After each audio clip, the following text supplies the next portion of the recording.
Alléluia. Deutéronome chapitre 25. Ce message, c'est un message très particulier. En fait, ce message, je l'ai reçu depuis mercredi. Et vous allez comprendre pourquoi. Le Seigneur m'a profondément parlé sur ça. Et le Seigneur m'a fait voir, en fait, que c'est ça la source de tous nos problèmes. Peu importe le problème dont tu fais face, c'est ça la source. Et nous sommes souvent ignorants de ceci. Nous nous disons que si nous ne regardons pas ce problème en face, nous n'allons jamais, ce problème ne va pas nous déranger, mais c'est tout le contraire. Parce que c'est réellement là que se trouve la source. Nous allons lire dans Deutéronome chapitre 25, à partir du verset 17. Alléluia.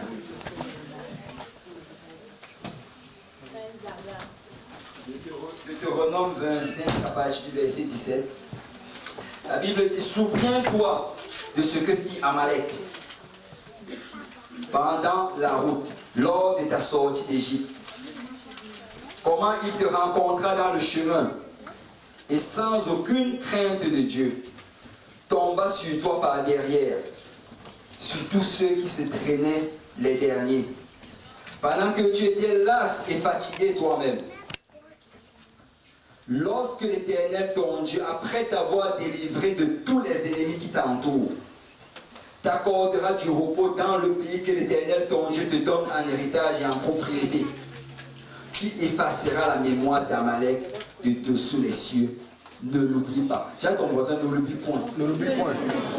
Vous savez, je ne sais pas s'il y a des gens qui se rappellent, en début d'année, j'avais prêché sur un message, le titre c'était Amalek doit mourir. Et il y a des gens qui ont une assez bonne mémoire pour se rappeler de cela. Et vous savez, mercredi dernier, alors que le pasteur était en train d'enseigner à Saint-Laurent, et il est encore revenu sur ceci. Et il a martelé ceci. Et alors qu'il était en train de parler sur cela, je ressentais le Seigneur encore me ramener dans ce même message. Et là, je suis rentré et j'ai commencé à rechercher. J'ai commencé à chercher où je l'avais écrit.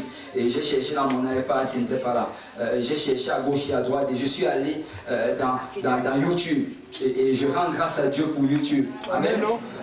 Et je suis allé, j'ai recherché et j'ai retrouvé. Et ça m'a montré que je l'avais prêché le 10 février 2017. Amen. Wow, en début d'année, c'était l'un des premiers messages. Parce que normalement, nous n'avons pas service en janvier, parce que c'est le temps de la prière. Et c'était l'un des premiers messages. Le Seigneur veut encore que je prêche ce message aujourd'hui, l'un des derniers de cette année. Et tu sais, le message, le titre de ce message-là, en février 2017, c'était Amalek doit mourir. Mais je ressens vraiment de la part du Seigneur que le titre de ce message d'aujourd'hui, c'est souviens-toi de tuer Amalek. Oh, amen. Souviens-toi de tuer Amalek. Alléluia. Et le Seigneur, en fait, va adresser certaines choses aujourd'hui. Peut-être ça ne va pas être confortable. Mais vous savez, si le Seigneur adresse ces choses, c'est parce que c'est important pour notre salut. C'est parce que nous devons grandir dans le Seigneur. Amen. Alléluia. On va déposer nos Bibles, on va élever nos mains et nos voix vers le Seigneur et on va prier. Père Céleste, Papa, nous venons aujourd'hui, Père, pour te remercier pour tout ce que tu as fait. Merci pour ce que tu as fait pendant la semaine. Merci pour ce que tu as fait aujourd'hui. Merci pour ce que tu as fait dont nous savons et que nous ne savons pas. Merci pour ces choses même, Seigneur, que nous t'avons demandé mais que tu as bloqué. Et nous savons que tu l'as fait par amour pour nous. Père, nous venons aujourd'hui te rendre grâce. Merci, Seigneur. Papa, merci pour ton esprit que nous pouvons ressentir en ce lieu, Papa. Ceux qui ont déjà été touchés, ceux, Seigneur, qui vont encore être touchés. Merci pour ta parole, Seigneur, cette parole qui est vérité, cette parole qui est ce cadeau que tu nous as donné, Père, afin qu'on puisse connaître ta volonté et s'aligner dans tes voies. Père, merci, Seigneur. Nous sommes énormément, Seigneur, reconnaissants pour tout ce que tu fais dans notre vie. Mais Seigneur, nous venons maintenant lors de la prédication de la parole de Dieu. Oins-moi le prédicateur, afin que j'enseigne cette parole sans crainte ni faveur. Seigneur, que j'annonce des oracles à ton peuple, Père. Et oins nos oreilles ici présentes, Papa, afin qu'on reçoive ces paroles. Qu'on ne soit pas des auditeurs oublieux. Mais Seigneur, qu'on soit ceux-là, Papa, qui prennent ta parole, qui la méditent, Seigneur, qui la mettent en pratique et qui voient le fruit, Seigneur, alléluia, de l'Esprit de l'Éternel qui agit en nous. Père, bénis chacune des personnes ici sous le timbre de ma voix et sans ton saint nom que nous allons prier. Si l'Assemblée peut dire au nom de Jésus. Au nom de Jésus. On peut louer le Seigneur encore.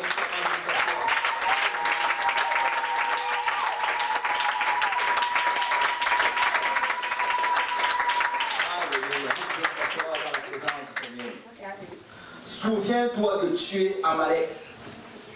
Souviens-toi de tuer Amalek.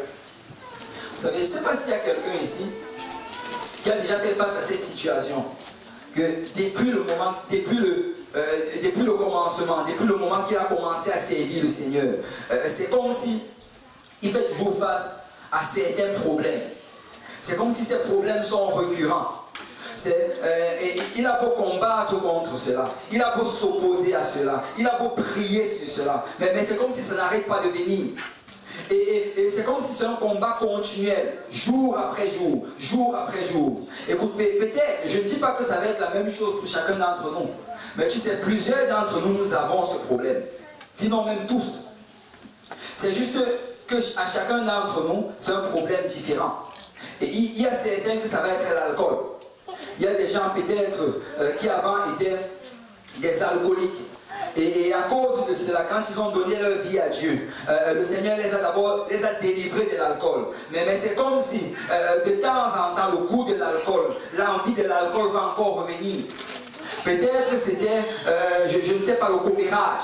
On avait l'habitude de parler contre les gens, de parler dans le dos des gens. Et là, quand on commence à servir le Seigneur, on commence à marcher dans les voies de Dieu. Mais c'est comme si de temps en temps, ces mêmes choses veulent encore revenir. Et on pousse, mais ça revient. Et on prie, mais ça revient.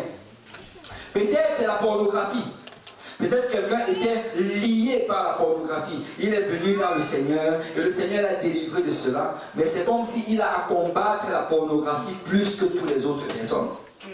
C'est comme si les autres, pour eux, c'est facile de résister à cela. Mais c'est comme si pour toi, c'est tellement difficile. C'est comme si tu as à te battre et à laisser couler le sang et la sueur. Et tu as l'impression que tu es plus vulnérable que les autres par rapport à cela. Tu as l'impression que tu es plus tenté que les autres. Et tu fais face à cela chaque jour. Chaque jour, ça revient. Vous savez, très souvent, nous aimons attribuer tous nos problèmes aux démons. Très souvent, on va dire, oh, c'est à cause des démons, c'est à cause du diable. Oh, peut-être que je suis possédé. Je n'arrête pas de faire ceci, peut-être que je suis possédé. Écoute, je vais dire à quelqu'un aujourd'hui, dans cette tente, il ne peut pas habiter en même temps l'esprit de Dieu et l'esprit du diable. C'est impossible. Si tu étais rempli du Saint-Esprit, c'est impossible qu'il y ait un démon qui habite en toi. Écoute, qui est fort? Est-ce que c'est l'esprit de Dieu ou l'esprit du diable? Si l'esprit de Dieu est en toi, aucun démon, aucune combinaison de démons ne peut prendre habitation dans ton corps. Et c'est quelque chose que nous devons saisir. Parce que regarde ceci, la Bible dit qu'à la mention du nom de Jésus, tout genou fléchit dans les cieux, sur la terre et sous la terre. Donc chaque fois qu'on mentionne le nom de Jésus, que ce soit dans la maison du Seigneur ou bien chez toi, s'il y avait un démon dans ta vie, il doit sortir. Il doit sortir, il n'a pas le droit d'y rester. Et il sait qu'il ne peut pas rester. Donc très souvent nous allons attribuer certains problèmes aux démons alors que ce ne sont pas les démons. Nous allons souvent attribuer certaines circonstances ou bien certaines affaires à des manifestations démoniaques alors que ce n'est pas l'esprit du démon. Parce que très souvent, ce qui va arriver, c'est que c'est l'esprit humain qui s'est rentré d'agir. Vous savez, très souvent, on va regarder des choses et je vais donner des exemples. La rébellion, par exemple. La rébellion, ce n'est pas un esprit démoniaque. La rébellion, c'est un esprit humain. Amen. La rébellion, c'est un esprit humain. Le diable ne peut pas forcer quelqu'un à être rebelle. C'est impossible. Le diable ne peut pas forcer quelqu'un à désobéir. C'est impossible. En fait, qu'est-ce qui se passe? C'est plutôt dans le sens opposé. C'est quand toi, tu commences à désobéir que là, tu es en train d'attirer les démons dans ta vie. C'est comme ça que ça se passe. Vous savez, très souvent, on va vouloir se placer comme des personnes innocentes. Oh non, j'essaie, mais je n'arrive pas. Je fais, mais je ne fais pas. Peut-être qu'il y a des démons. Non, non, non. Écoute, si tu te lèves et que tu reprimes ces attitudes-là, ils n'auront aucun pouvoir sur toi. Amen. Parce que les démons n'ont pas de pouvoir sur toi. Parce que très souvent, c'est l'esprit humain. C'est l'esprit humain. Et tu sais, tu ne peux pas chasser ton esprit en invoquant le nom de Jésus. L'esprit humain est là pour rester. L'esprit humain, très souvent, va nous amener à désobéir. L'esprit humain va nous amener à vouloir faire des choses selon la volonté de notre chair. L'esprit humain va nous amener dans la rébellion. Vous savez, dans 1 Corinthiens chapitre 9, Paul commence à raconter tout ce qu'il a fait. Il raconte où est-ce que le Seigneur l'a amené. Il raconte comment est-ce que, avec les Juifs, il agissait comme les Juifs. Avec les gens sous la loi, il agissait comme ceux qui étaient sous la loi. Il dit qu'avec les païens, il agissait même comme les païens. Mais il dit que dans toutes ces choses, regardez bien, 1 Corinthiens 9, verset 27. Mais je traite durement mon corps et je le tiens assujetti. Tu sais, malgré le fait que j'essayais de gagner ces gens-là et que je faisais toutes ces choses-là pour les gagner au Seigneur, malgré le fait que je marchais avec eux, que j'agissais comme eux, dans toutes ces choses, je ne vivais pas dans le péché. Amen. Je ne péchais pas. Je gardais mon corps assujetti. Je traitais durement mon corps. Vous savez, quand on parle de traiter durement son corps, écoute, ça veut dire que souvent le corps de Paul allait lui demander certaines choses et il allait dire non. Vous savez, notre problème très souvent, c'est que nous n'apprenons pas à dire non à notre corps. Notre problème très souvent, c'est qu'on pomponne trop notre corps. On donne à notre corps tout ce qu'il veut. Écoute, la moindre chose que le corps demande, oh, je me ressens comme aller manger, on court, on va manger. Oh, je me ressens comme boire le jus aujourd'hui. Oh, il me faut vraiment une crème glacée. Oh, je ressens vraiment une crème glacée.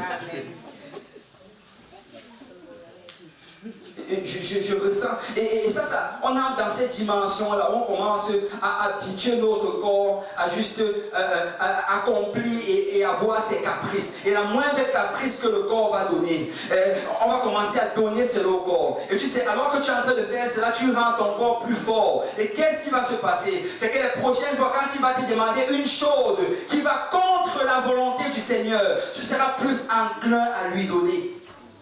Parce que tu l'as habitué à tout recevoir.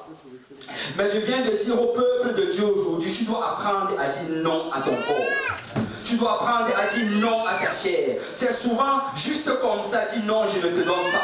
Juste comme ça, dis non, on n'ira pas dans tel endroit. Non, on ne veut pas manger telle chose. Tu veux une crème glacée, eh bien fait pour toi, tu n'auras rien. Nous devons éduquer notre corps. Paul dit, je traite durement mon corps. C'est ça, traiter durement son corps. Ça veut dire lui dire non à certaines choses. Et c'est indispensable. Et c'est quelque chose que beaucoup d'entre nous manquons. Nous manquons cela. Et quand nous le manquons, nous sommes en train de fortifier notre chair. Mais si un chrétien va y arriver, c'est quand il va prêcher, quand il va apprendre à traiter durement son corps.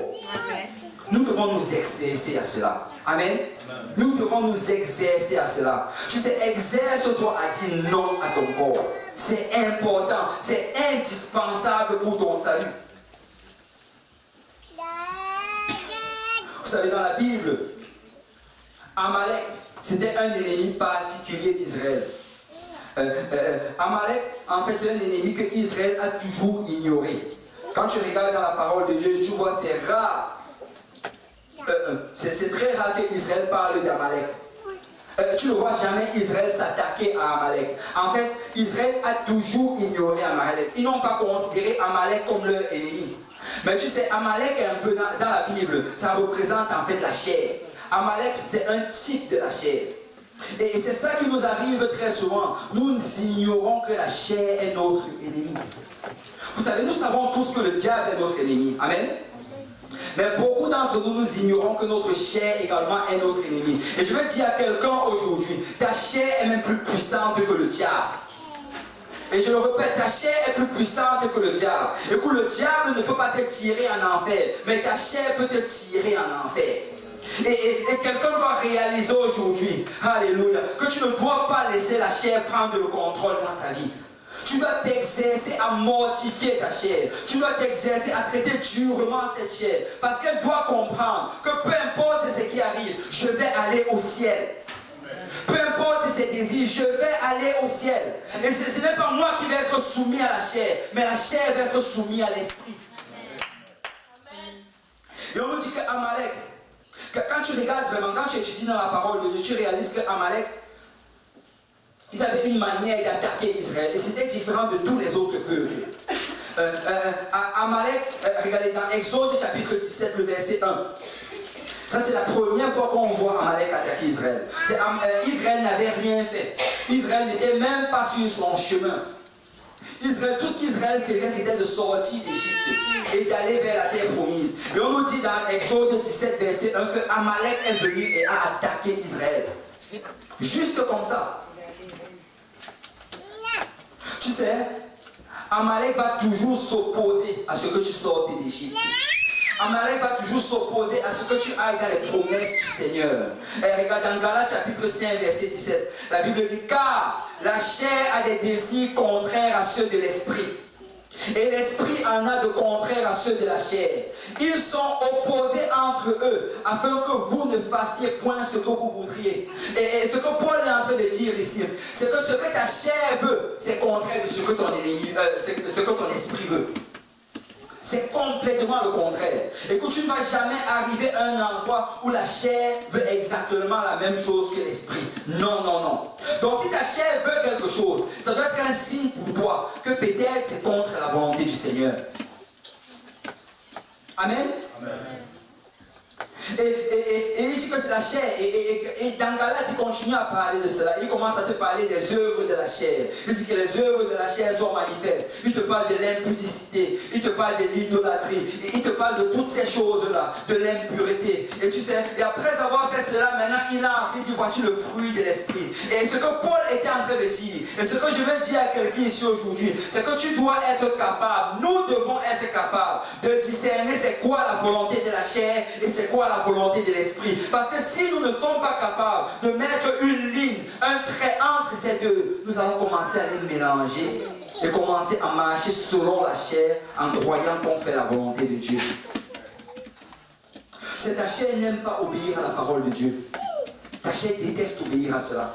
Tu sais, une chose, chaque fois que le pasteur ou un des dirigeants va demander de faire quelque chose et que tu n'as pas envie de faire, laisse-moi te dire que ce n'est pas l'esprit de Dieu.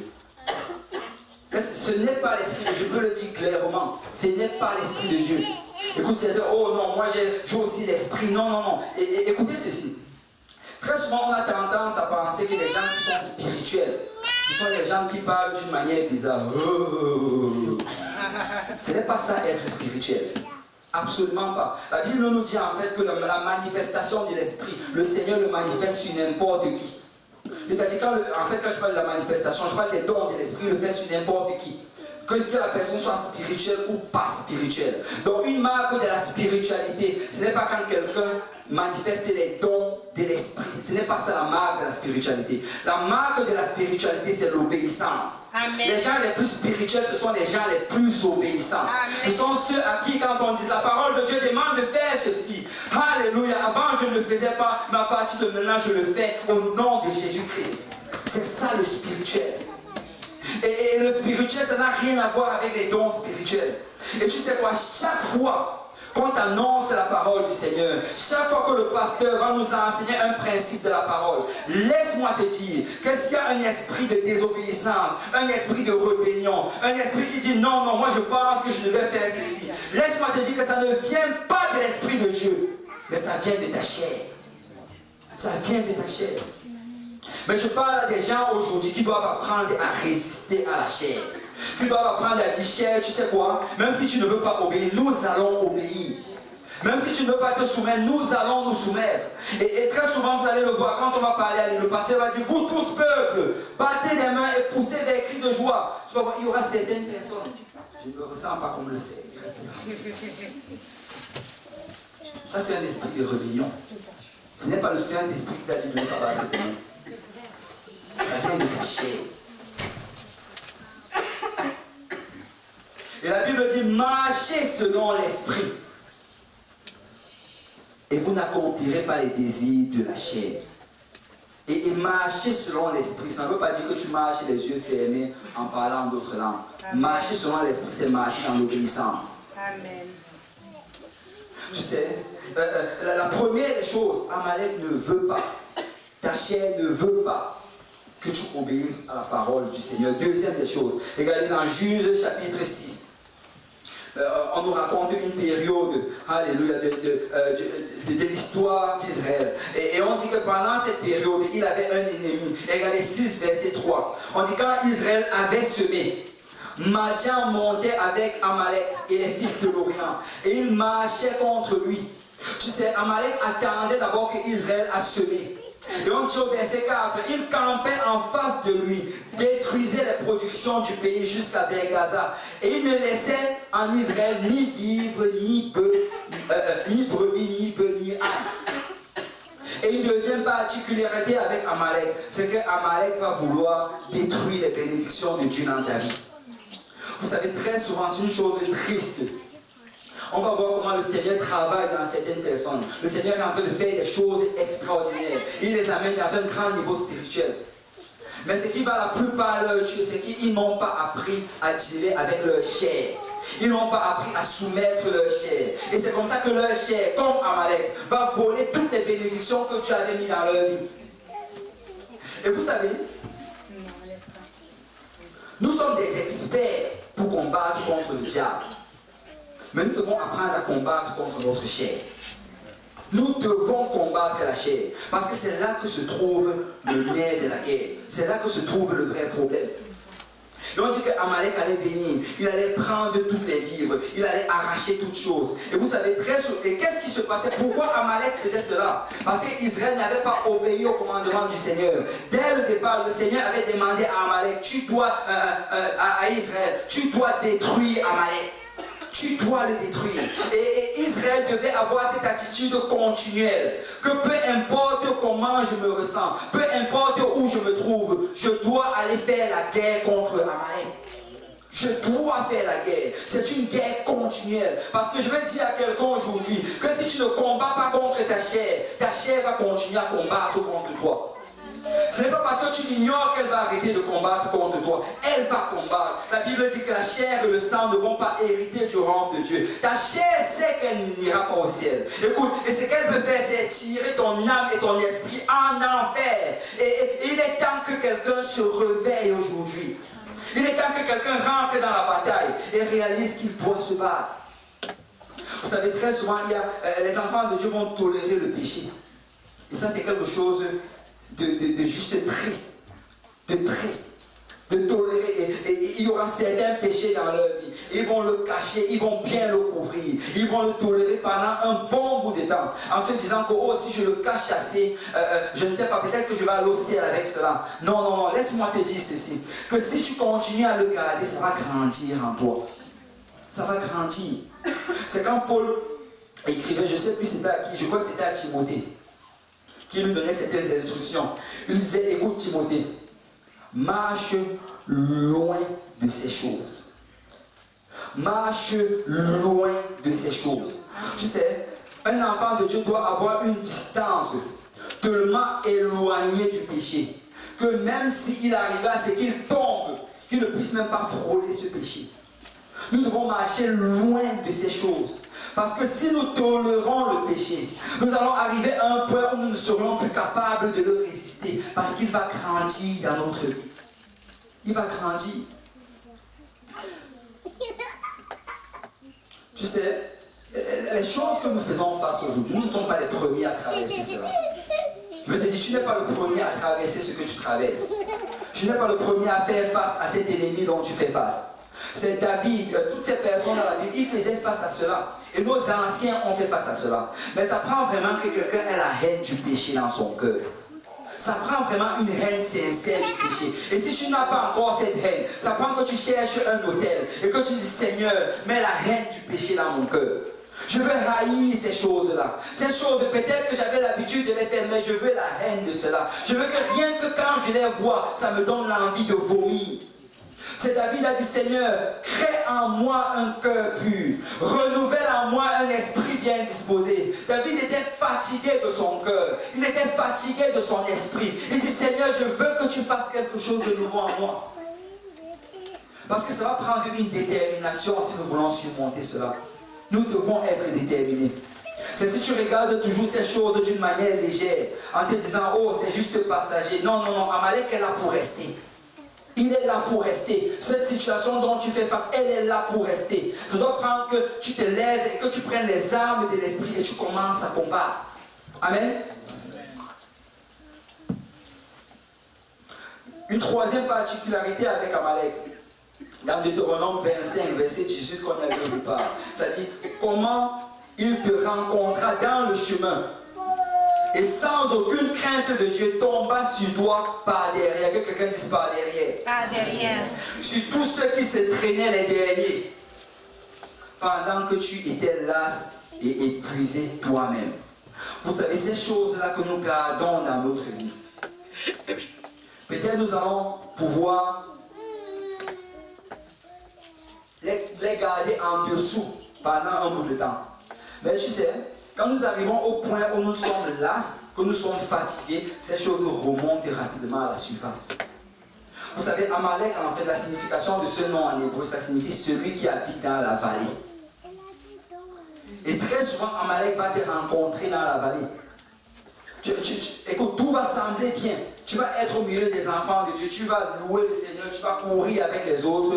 Mais tu sais, parce que tu gardes Amalek dans ton cœur, le jour où tu vas te trouver un endroit de vallée, où tu vas te trouver un endroit où tu es abattu, peut-être faible, peut-être fatigué, ce jour-là, Amalek va être fortifié. Et c'est là qu'il va te ramener dans les profondeurs du péché. Et vous savez, très souvent, ce que la chèvre, c'est qu'on s'isole. C'est que la chèvre, c'est que tu gardes ces choses-là pour toi. C'est que tu ailles, tu les mets dans un petit coin et que personne ne le sait. Le pasteur ne le sait pas. Mes frères et mes soeurs ne le savent pas. Donc tout va sembler correct. On loue le Seigneur ensemble. Mais laisse-moi te dire que ça, c'est le plan du diable. Il sait que si tu conserves ces choses-là dans ta chair, un jour, ça va remonter à la surface. Et quand ça va remonter, ça va éclater. Il y aura un scandale.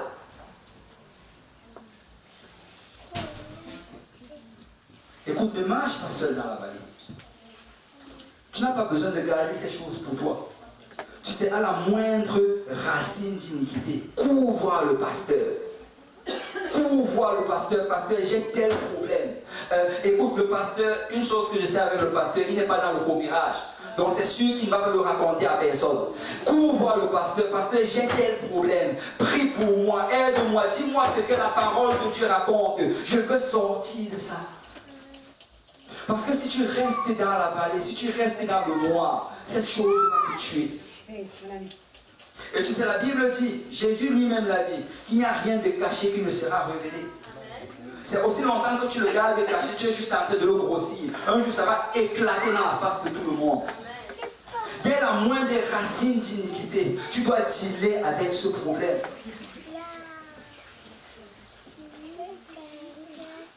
C'est dans Romains chapitre 7.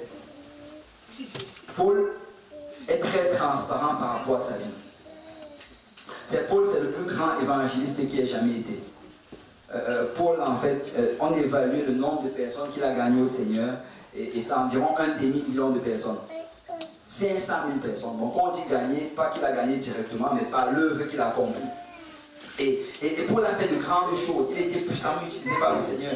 Mais tu sais, Paul avait les mêmes problèmes que nous. Paul faisait face à sa chair comme nous faisons face à notre chair. Regardez dans Romains chapitre 7, à partir du verset 14. Il dit, nous savons en effet que la loi est spirituelle et moi je suis charnel, vendu au péché. Tu vois, Paul lui-même dit que, écoute, je sais, la loi de Dieu, elle est spirituelle, selon la volonté de l'Esprit de Dieu. Mais moi je suis charnel. Ma chair a des choses qu'elle a envie de faire. Et en plus, il ajoute, il dit vendu au péché. C'est si tu dis à quelqu'un que tu es vendu au péché, la personne va voir ça comme une insulte. Alors que c'est la vérité. Tu es vendu au péché. Dis à ton voisin, tu es vendu au péché. Tu es vendu au péché. Parce que tant que tu as cette chair, le péché va être accroché à la chair. Écoute, il y a trop de chrétiens aujourd'hui qui pensent qu'ils sont au-dessus de leur chair. Il y a trop de chrétiens aujourd'hui, et j'avais entendu un frère dire, ça c'est la chose la plus stupide que j'ai jamais entendue. Il dit, oh, tu sais quoi, moi là, même si une fille passe nue devant moi, je ne vais rien ressentir. Ça, c'est la chose la plus stupide. Écoute, la seule manière que tu ne ressens rien, c'est que là, tu as plutôt un problème avec les frères. que tant que tu as cette chair, tu vas être soumis aux mêmes désirs et aux mêmes attaques que tout le reste. Et Paul dit, je suis vendu au péché. Regardez le verset 15. Car je ne sais pas ce que je fais, je ne fais point ce que je veux, et je fais ce que je hais. Waouh! Tu sais, Paul dit que souvent, il ne sait même pas pourquoi il fait certaines choses. Je ne sais pas si c'est déjà arrivé à quelqu'un ici. Je ne sais même pas pourquoi j'ai fait cette chose-là. Je ne sais même pas pourquoi j'ai dit ces mots-là. Je ne sais même pas pourquoi j'ai agi de cette manière. Écoute, c'est arrivé à Paul également. Il dit souvent, je n'arrive même pas à faire ce que j'ai envie de faire. Il y a des choses, je prends des engagements dans le Seigneur. Seigneur, je vais faire ceci, mais après je n'arrive pas à le faire. Et puis même, il dit que souvent je fais ce que je hais. Je fais ce que je hais. Est-ce qu'il y a des gens qui s'identifient à ce que Paul a traversé? Amen. Il dit au verset 16, or si je fais ce que je ne veux pas, je reconnais par là que la loi est bonne. Vous savez, ça c'est un verset très important. Ça c'est un verset très très important. Tu sais, il dit ici que quand je fais une chose que je ne veux pas, je reconnais par là que la loi est bonne. Et c'est très très important, peuple de Dieu, de ne pas changer la parole de Dieu pour aligner la parole à ton style de vie. Amen. Ne justifie pas ton style de vie en changeant la parole. Ça, c'est la pire des choses que quelqu'un peut faire. Écoute, si tu as péché, reconnais que tu as péché. Ne cherche pas les justifications, ne cherche pas tout genre d'excuses. Que oui, mais Abraham avait marié 2 femmes. Mais non, non, non, arrête ce genre d'excuses. Si tu as péché, reconnais que tu as péché. Lui, la loi est bonne. Je reconnais que j'ai péché et j'ai besoin de l'aide de Dieu. Parce que si tu veux que Dieu t'aide, ça prend d'abord que tu reconnaisses que la loi est bonne. Vous savez, très souvent, on va venir, oh, j'ai fait ceci, mais moi, je pensais que ceci. Non, non, non, arrête tes je pensais. J'ai péché, point. Amen. Il dit, et maintenant, ce n'est plus moi qui le fait, mais c'est le péché qui habite en moi. C'est Paul maintenant commence à identifier. Il dit qu'écoute, le péché que je viens de faire, il y a vraiment 2 aspects de ma vie. Il y a l'esprit de Dieu et il y a la chair. Quand je pêche, alors que je n'ai pas envie de le faire, c'est à cause du péché qui habite dans la chair. Écoutez, il n'est pas en train de parler ici des gens qui pêchent volontairement. Vous savez, très souvent, on va pécher volontairement, on va dire qu'on est tombé dans le péché. Écoute, si tu te lèves, tu vas dans un bar, et que tu arrives dans le bar, et que tu regardes une fille et tu la convoites, ne dis pas que tu es tombé dans le péché, tu as marché dans le péché. Tu t'es levé, tu as payé l'entrée au bar, et tu l'as regardé. Ce n'est pas de ça que Paul est en train de parler. Paul parle de quelqu'un qui a dit non, je n'entrerai pas dans ce bar. Non, je n'irai pas sur la rue Côte-Sainte-Catherine. Non, je vais rester ici. Je vais aller dans la maison du Seigneur. Et que malgré le fait qu'il est dans la maison du Seigneur, une fille charnelle passe habillée en mini-jupe. Et là, il tombe. C'est de ça qu'il parle. C'est de ça que Paul est en train de parler. Parce que le Seigneur nous appelle à nous éloigner du péché. Nous devons mettre des balises, nous devons mettre des barrières dans notre vie. Nous devons savoir que je ne dois pas aller dans tel endroit, je ne dois pas participer à telle activité, je ne dois pas me tenir avec tel genre de personnes, parce que j'essaie de rester saint dans le Seigneur. Je suis un sacrificateur du Seigneur. J'appartiens à Dieu. J'ai été lavé, j'ai été purifié, j'ai été sanctifié au nom de Jésus-Christ par l'Esprit de mon Dieu. Pourquoi irais-je encore me souiller dans les choses du monde? Pourquoi? Et Paul dit, ce qui est bon, je le sais, n'habite pas en moi, c'est-à-dire dans ma chair. J'ai la volonté, mais non le pouvoir de faire le bien. Car je ne fais pas le bien que je veux, mais le mal que je ne veux pas. Et si je fais ce que je ne veux pas, ce n'est plus moi qui le fais, c'est le péché qui habite en moi. C'est le jour que tu as reçu le Saint-Esprit. Tu as reçu l'Esprit de Dieu. Et dès ce jour, ton esprit veut faire la volonté de Dieu.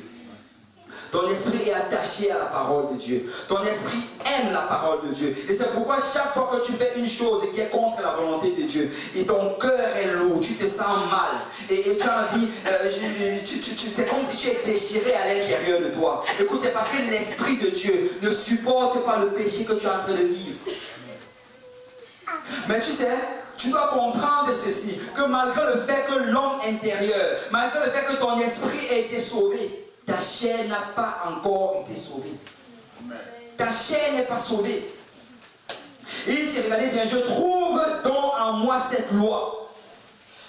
Quand je veux faire le bien, le mal est attaché à moi. Quand je veux faire le bien, le mal est attaché à moi. Car je prends plaisir à la loi de Dieu, selon l'homme intérieur. Tu vois, il dit que voilà la loi dont il trouve. Il y a un homme intérieur, l'Esprit de Dieu qui prend plaisir à la loi de Dieu. Mais au verset 23, il dit, mais je vois dans mes membres, ça c'est l'homme extérieur, je vois dans mes membres une autre loi qui lutte contre la loi de mon entendement. C'est quand il parle de l'entendement ici, il parle de sa décision. Ça veut dire que dans sa tête, il a décidé de servir le Seigneur. Il ne dit pas la loi de mes émotions. Parce que nous ne marchons pas selon l'émotion. Nous marchons selon la foi. Nous marchons selon nos décisions. Nous marchons selon la parole de Dieu. J'ai décidé de servir le Seigneur Jésus-Christ. Peu importe ce que ma chair demande, je vais obéir à la parole de Dieu. Et il dit que ces membres luttent contre la loi de mon entendement. Et elles me rendent captive de la loi du péché qui est dans mes membres. C'est Paul dit clairement ici qu'il y a l'homme intérieur et l'homme extérieur. L'homme intérieur, c'est l'esprit et elle est soumise à la loi de Dieu, à la parole de Dieu. Mais l'homme extérieur, c'est la chair et elle est soumise à la loi du péché. Et Paul est en fait en train de dire qu'il se retrouve dans cette position-là. C'est comme s'il y a ces deux hommes à l'intérieur de lui qui sont continuellement en train de se battre, qui se battent l'un contre l'autre. Et c'est un combat continuel. Et je veux dire à quelqu'un aujourd'hui, c'est ça ton problème. C'est ça le problème de chaque chrétien. Parce que ton esprit veut servir le Seigneur, mais ta chair ne veut pas servir le Seigneur. Et ça va être un combat continuel jusqu'au retour du Seigneur. Ce combat ne va jamais finir parce que tu ne pourras pas te débarrasser de tes chair. Regardez bien, Paul en disant cela, il va au verset 24 et c'est comme s'il donne un cri de cœur. Il dit, misérable que je suis, qui me délivrera du corps de cette mort? Je ne sais pas si c'est déjà arrivé à quelqu'un, que tu essayes, tu te bats, tu n'arrives pas. Après tu arrives au moment misérable que je suis. Qu'est-ce que j'ai fait, Seigneur? Enlève-moi aujourd'hui. Paul a ressenti exactement la même chose. Alors comment réagir face à ceci? Comment réagir? Je veux servir le Seigneur. L'homme intérieur veut servir le Seigneur, mais la chair ne veut pas servir le Seigneur.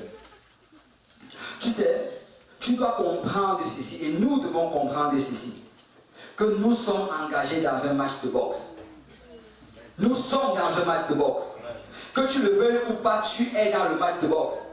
Écoute, tu dois arriver à un point où tu réalises que dans le ring, c'est comme si vraiment on était dans un ring. Et que dans le ring, il y a d'un côté ta chair, il y a de l'autre côté l'esprit. Et tu dois réaliser que ces deux combattants vont engager dans le combat. Peu importe ce qui arrive, il y aura toujours bataille. Dans chaque chose que tu vas traverser, il y aura toujours une bataille. Dans chaque décision dans ta vie, il y aura toujours une bataille. Mais tu sais quoi, laisse-moi te dire ceci. Qu'il y a une manière de gagner ce combat. Il y a une manière de rendre l'esprit plus fort que la chair. Et cette manière, c'est de grossir l'esprit. Est-ce qu'il y a des gens ici qui ont déjà vu un match de boxe? Imaginez ceci, je ne sais pas si vous connaissez ces combattants-là. Est-ce qu'il y a des gens qui connaissent Jean Pascal? Oui. Bon, il est quand même un peu populaire ici au Québec. C'est un boxeur québécois, d'origine haïtienne. C'est que les Haïtiens le réclament, il est québécois. Et est-ce qu'il y a d'autres personnes ici là qui connaissent Mike Tyson? Tout le monde connaît Mike Tyson. Oui. Il ne combat plus là, mais c'était un combattant de poids lourd. Imaginez un peu un combat de boxe où on met Jean Pascal contre Mike Tyson. Il n'y a pas match. Amen. Il n'y a pas match. C'est ça que Mike Tyson va juste avancer comme ça. Jean Pascal est.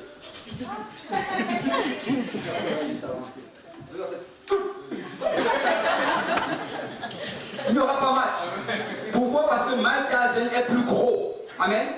Mike Tyson est plus musclé. Le biceps de Mike Tyson c'est peut-être plus gros que la tête de Jean Pascal. Donc il n'y a juste pas match. Et tu sais, dans ce combat de boxe entre entre la chair et l'esprit. Ça prend qu'on grossisse l'esprit. Ça prend que l'esprit soit plus musclé. Ça prend que l'esprit soit plus fort. De telle manière à ce que quand le combat commence, il n'y ait pas match. Il n'y ait pas match. Nous devons grossir l'esprit. Nous devons engraisser l'esprit. Nous devons rendre l'esprit plus fort. Parce que c'est le seul moyen de gagner ce combat. C'est le seul moyen de le gagner. Mais vous savez, ce que nous faisons, c'est plutôt l'opposé. Très souvent, nous grossissons la chair. Nous nourrissons la chair. Alléluia. Nous donnons à la chair tout ce que la chair veut. Quand la chair veut regarder la télévision, on s'assoit devant la télévision. Quand la chair veut aller sur Facebook, on va sur Facebook. On passe des heures sur Facebook. Quand la chair veut aller manger dans tel restaurant, on l'amène là-bas. Et on passe notre temps à nourrir la chair, à la rendre plus forte, lui montrer des choses obscènes, lui faire écouter des choses obscènes, lui faire pratiquer des choses obscènes. Et c'est comme ça que la chair ne cesse de grossir. Mais de l'autre côté, on est en train de priver l'esprit. On prive l'esprit de la prière. On prive l'esprit de la parole de Dieu. On prive l'esprit, on commence à manquer les services dans la maison du Seigneur. Et ce n'est pas surprenant que beaucoup de chrétiens aujourd'hui sont charnels. Beaucoup de chrétiens aujourd'hui sont soumis à leur chair. Ils arrivent à un point de dire, oh, je ne réussis pas à résister. Je ne réussis juste pas. J'essaie, je n'arrive pas. Écoute, si tu veux y arriver, tout se passe avant le combat. Ça prend que tu apprennes à grossir ta chair. N'attends pas d'entrer dans le ring avant de dire à ton esprit, oh, pas toi. Non, non, non. Tu dois le grossir avant même qu'il entre dans le ring. Grossis-le avant. Engraisse cet esprit.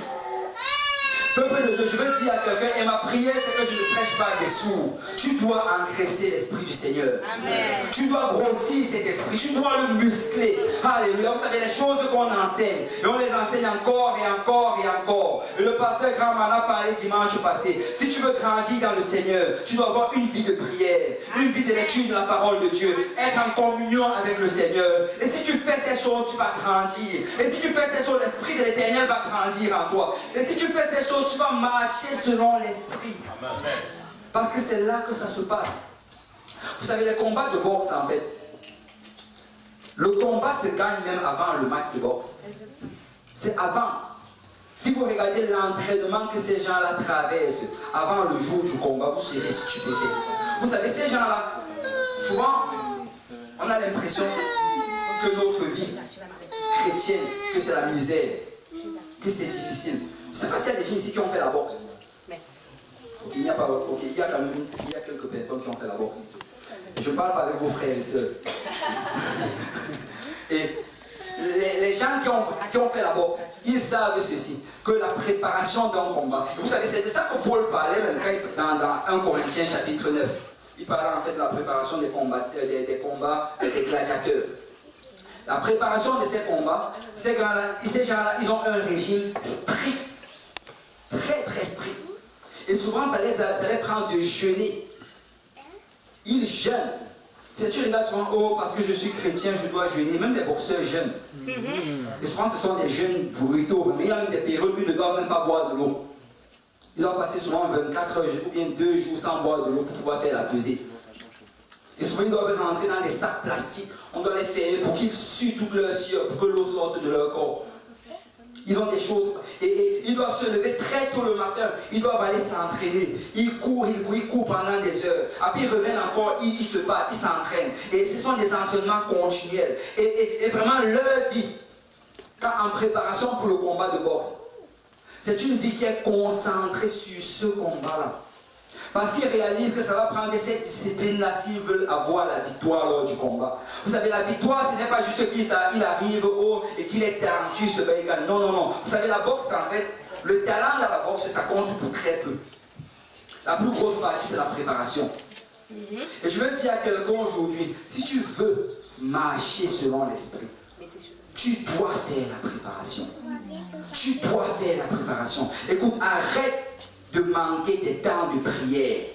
Arrête de manquer tes temps de jeûne. Arrête de manquer tes temps de lecture de la parole de Dieu. Arrête de manquer l'église. Parce que laisse-moi te dire que si tu ne prépares pas le jour du combat, tu ne pourras pas tenir. Tu ne vas pas y arriver. Parce que ce n'est pas le jour du combat que tu vas commencer à te préparer. Écoute, pendant que tu te prépares, tu reçois les coups. Et très souvent, on veut d'abord se trouver dans la position de combat et après on dit au nom de Jésus. Ta chair te regarde comment ça arrive. Que ce que tu ne fais pas descendre. Tu peux me chasser au nom de Jésus. Je suis collé à toi. Ça prend la préparation. Dans Deutéronome chapitre 25, ce qu'on a dit en introduction, à partir du verset 17, le Seigneur dit, souviens-toi de ce que fit Amalek pendant la route lors de votre sortie d'Égypte. C'est le Seigneur en train de dire ici, souviens-toi d'Amalek. Et plusieurs fois, le Seigneur a demandé de se souvenir d'Amalek dans la parole de Dieu. Plusieurs fois, il a demandé, écoute, n'oublie pas Amalek, n'oublie pas ton ennemi. Parce que ta chair, c'est ton plus grand ennemi. C'est chaque matin quand tu te lèves et que tu vas vers le miroir, regarde ta chair vers... Je vais régler tes comptes aujourd'hui. Reconnais que c'est ton ennemi. Reconnais-le. Souviens-toi d'Amalek. Vous savez, il y a une particularité entre Saül et David. Saül, il n'a jamais voulu combattre Amalek. Il est venu, il s'est installé comme roi. Il connaissait la parole du Seigneur. Le Seigneur avait dit par la bouche de Moïse que vous allez toujours combattre Amalek. Mais il n'a jamais combattu. Il restait juste, il faisait ses affaires. Et ce n'est pas surprenant qu'il vivait dans la désobéissance et dans la rébellion. Parce qu'il ne combattait pas. Et vous savez, très souvent, les gens qui sont désobéissants dans la rébellion, si tu regardes bien, ils n'ont pas de vie de prière.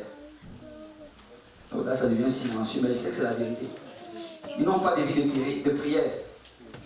Parce que tout commence toujours avec la prière. La vraie bataille, en fait, ça se fait sur nos genoux.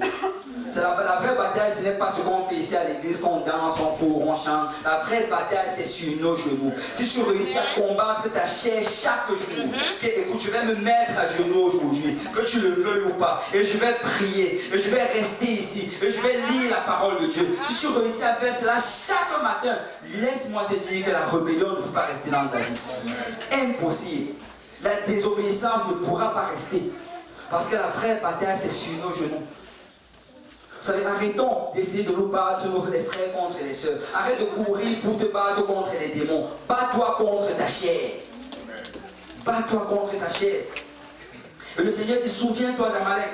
Et on sait que le Seigneur a même envoyé Samuel. Il a dit à Saül que va détruire Amalek. Rappelle-toi, j'avais dit qu'on doit détruire Amalek. Détruire Amalek. Et vous connaissez l'histoire, Saül est parti, il n'a pas entièrement détruit. Il a ramené un Amalécite. Il a ramené le roi d'Amalek. Et ceux qui connaissent l'histoire, on sait qu'à la fin, c'est un Amalécite qui l'a tué. Amen. C'est un Amalécite qui a tué Saül. Parce que laisse-moi te dire qu'Amalek est derrière toi. Si tu ne prends pas soin de cette chair va prendre soin de toi. Mais moi j'aime David. Vous savez, David, quand tu étudies la parole de Dieu, David, juste d'un rien, il s'est levé, il allait combattre les Amalécites. Il restait souvent chez lui comme ça. Après il dit, les gars, allons tuer quelques Amalécites. Et ça doit être l'attitude d'un chrétien. Le Seigneur a donné un jugement contre ta chair. Et souvent tu dois te dire, écoute, aujourd'hui je vais manger, ok, chair, aujourd'hui on ne mange rien. C'est comme ça. Tu ne voulais pas aller à l'église parce que tu avais des maux de tête. On y va quand même. Ce n'est pas grave, on y va. Tu ne voulais pas aller évangéliser, on ira évangéliser. Amen. Tu ne voulais pas qu'on prie 5 minutes. Nous allons prier 2 heures. 2 heures, tu vas rester à genoux. Et nous allons prier. Et tu ne bouges pas. Parce que je l'ai décidé ainsi. Et nous devons prendre autorité sur ces choses. Prends autorité sur ta chair. Ne laisse pas ta chair te commander. Commande ta chair. Commande ta chair. Nous allons finir avec ceci dans Exode chapitre 17. À partir du verset 8. On nous dit Amalek vint combattre Israël à Rephidim. Et en passant Rephidim, ça signifie vallée. Encore une fois, il vient combattre Israël à Rephidim. Alors Moïse dit à Josué, choisis-nous des hommes, sors et combat Amalek. Demain, je me tiendrai sur le sommet de la colline, la verge de Dieu dans ma main. Et Josué fit ce que lui avait dit Moïse pour combattre Amalek. Et Moïse, Aaron et Hur montèrent au sommet de la colline. Lorsque Moïse élevait sa main, Israël était le plus fort. Et lorsqu'il baissait sa main, Amalek était le plus fort. Tu sais, on nous dit ici que la manière comment est-ce qu'ils ont eu à combattre Amalek, c'est d'une manière particulière.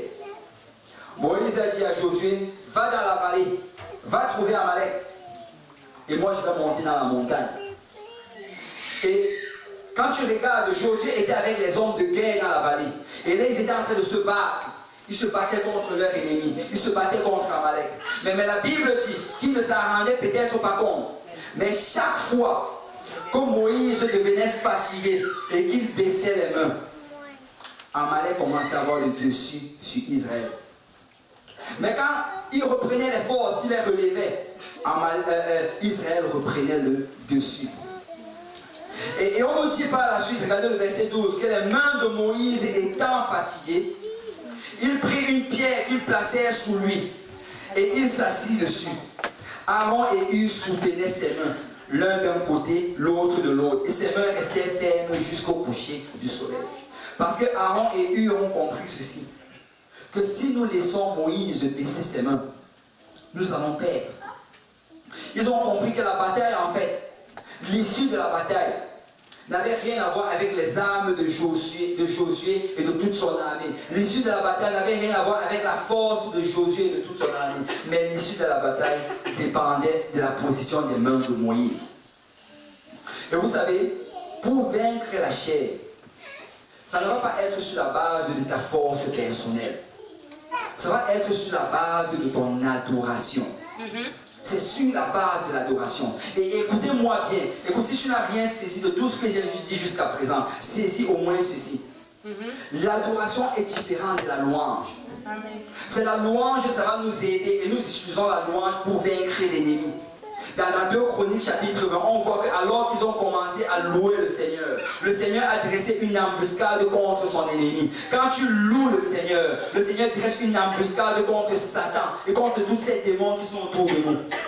Mais la louange ne va pas t'aider pour ta chair. En ce qui concerne ta chair, ça va prendre de l'adoration. C'est l'adoration qui deal avec la chair. C'est l'adoration qui s'occupe de la chair. Et vous savez, nous sommes forts pour la louange. Dès qu'on commence à louer, les gens se lèvent, ils dansent, ils célèbrent. Alléluia. Et je ne dis pas qu'on doit arrêter cela. Nous devons le continuer. Amen. Nous devons le faire. C'est parce que c'est comme ça que nous avons la victoire sur le diable et sur le monde. Mais vous savez, il y a une autre chose qui est très importante. L'adoration. Et c'est ça qui va nous donner la victoire sur la chair. Et l'adoration, écoutez, certaines personnes, leur définition de l'adoration, c'est louer, ça signifie chanter en dansant. Adorer, ça signifie chanter en fermant les yeux. Ce n'est pas ça la définition de l'adoration. L'adoration, la meilleure manière de la définir, c'est quand tu vas dans le livre d'Exode, où le Seigneur donne le plan du tabernacle. Et là, il présente plusieurs endroits. Et on sait que le tabernacle, en fait, c'est la tente, l'habitation de Dieu sur la terre. Et aujourd'hui, nous sommes la tente de cette habitation-là. Amen. L'Esprit de Dieu habite en nous. Et le tabernacle devrait nous montrer comment nous devons faire service aujourd'hui devant le Seigneur. Et quand tu regardes dans le tabernacle, il y avait un endroit précis pour l'adoration. Et je vais vraiment solliciter votre attention parce que ça, c'est très très important. C'est là que se trouve la victoire. Écoute, le lieu de l'adoration dans le tabernacle, c'était le lieu saint. C'était le lieu saint. Et la première chose qu'on doit d'abord comprendre, c'est que ceux qui devaient rentrer dans le tabernacle, les seuls qui avaient le droit d'y entrer, c'était les sacrificateurs. Parce que la première chose qu'on doit comprendre, c'est que l'adoration, ça prend un sacrifice. Amen. C'est un sacrifice. Écoute, Moïse, peut-être qu'au départ, il levait ses mains. juste comme ça et tout était correct. Mais à un moment, ça a commencé à demander un sacrifice. Parce que ça commençait à devenir difficile de garder ses mains à l'air. Il devait faire un effort. Il devait se battre. Et on devait même venir l'aider pour cela. Parce que l'adoration, ça prend un sacrifice. Et nous devons comprendre que servir le Seigneur, souvent ça va prendre un sacrifice. Grandir dans le Seigneur, ça va prendre un sacrifice. Il y a des choses qu'on doit jeter sur l'autel de sacrifice. Et quand tu regardes maintenant les ustensiles qui étaient dans le lieu saint, on nous dit premièrement, il y avait l'autel des parfums. Et l'autel des parfums, ça représente la prière. Que quelqu'un dise prière. Prière. Deuxièmement, il y avait les pains de proposition que les sacrificateurs devaient manger chaque jour. Et ce pain-là, ça représente la parole de Dieu. Que quelqu'un dise parole de Dieu. Et ensuite, il y avait le chandelier d'or, qui était la seule lumière dans le tabernacle. Et ça représentait les bonnes œuvres. Les bonnes œuvres. Vous savez, dans Matthieu chapitre 5, Jésus dit, vous êtes la lumière du monde. Que votre lumière luise parmi les hommes, afin qu'ils voient vos bonnes œuvres. Parce que le chandelier, c'était la seule lumière dans le tabernacle. Et aujourd'hui, la Bible dit que nous sommes cette lumière-là. Donc si nous voulons avoir la victoire, si nous voulons adorer le Seigneur, l'adoration ce n'est pas juste quand tu viens chanter dans la maison du Seigneur, mais l'adoration c'est quand tu commences à faire tes choses chaque jour. Chaque jour. Écoutez, chaque jour ce sacrificateur devait venir et offrir l'encens. Chaque jour il devait manger le pain de proposition. Chaque jour il devait mettre le feu sur cette lampe. Parce que le Seigneur nous appelle à vivre ces choses chaque jour. Et si tu fais cela, tu auras la victoire. La clé c'est cela. Écoute, souvent nous voulons juste arriver dans la maison du Seigneur et être délivré d'un seul coup, boum, de tels problèmes. Non, non, non, non, non. Amalek, tu ne vas pas être délivré d'un seul coup. Amalek, tu dois combattre contre lui tous les jours. C'est une bataille de tous les jours. Amen. Mais nous allons combattre. Amen. Nous allons combattre. Alors, si tu vas combattre, si tu peux t'aider, on va tous se lever tous ensemble.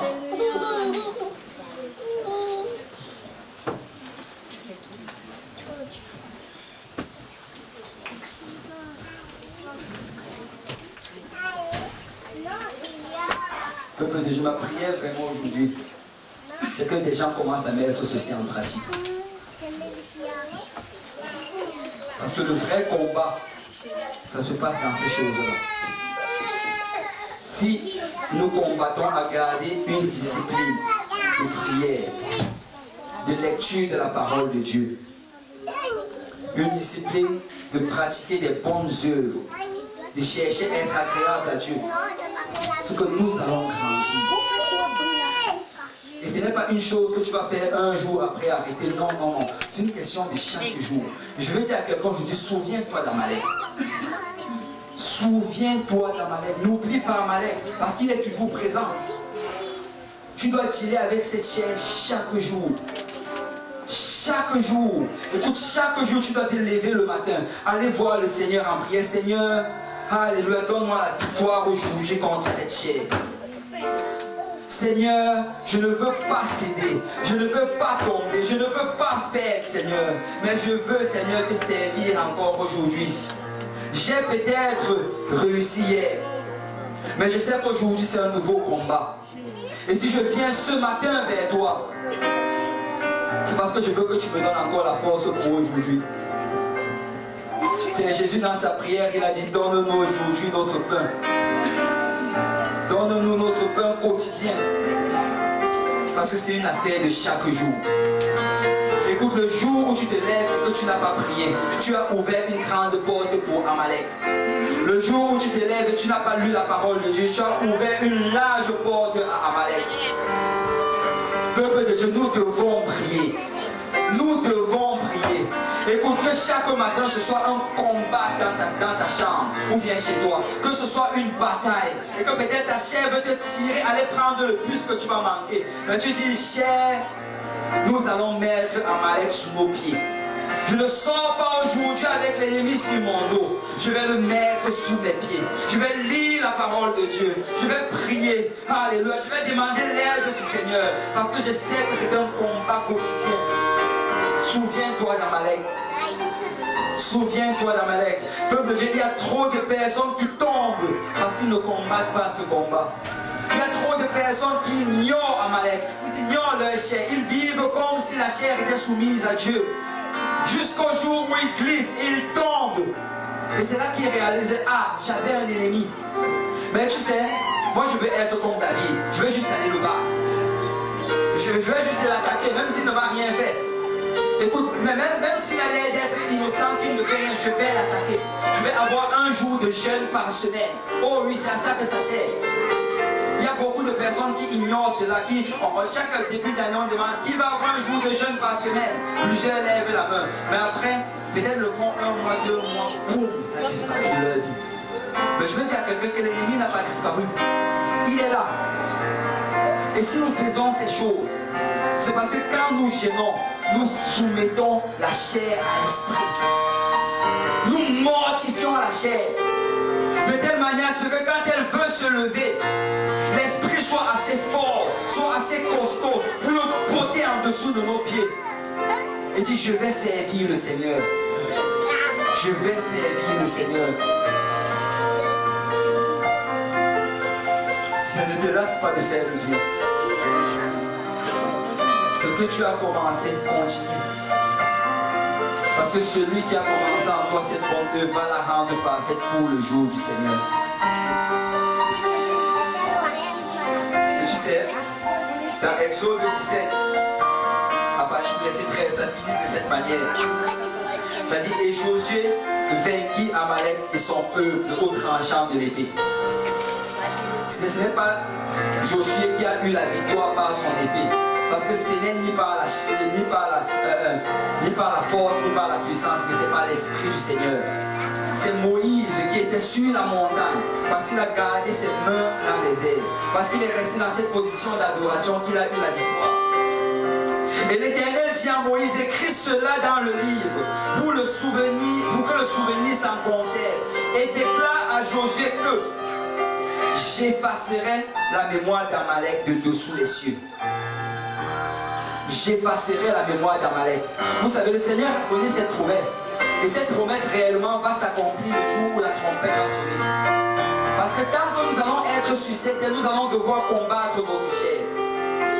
Nous allons devoir résister à la chair. Nous allons devoir dire non. Le seul jour où nous allons avoir une victoire totale, c'est quand la trompette va sonner. Et la Bible dit que nous aurons un changement qui va se produire. Notre corps incorruptible, notre corps corruptible va revêtir l'incorruptibilité. Et nous aurons un corps glorifié. Et moi, j'anticipe ce jour. J'anticipe le son de la trompette. Mais tu sais quoi? Le temps que ça arrive, je vais me battre contre Amalek. Je vais me battre contre cette chair. Et chaque jour, je vais me battre. Et je sais que le Seigneur va me donner la victoire. Amen. Alléluia. On va s'avancer.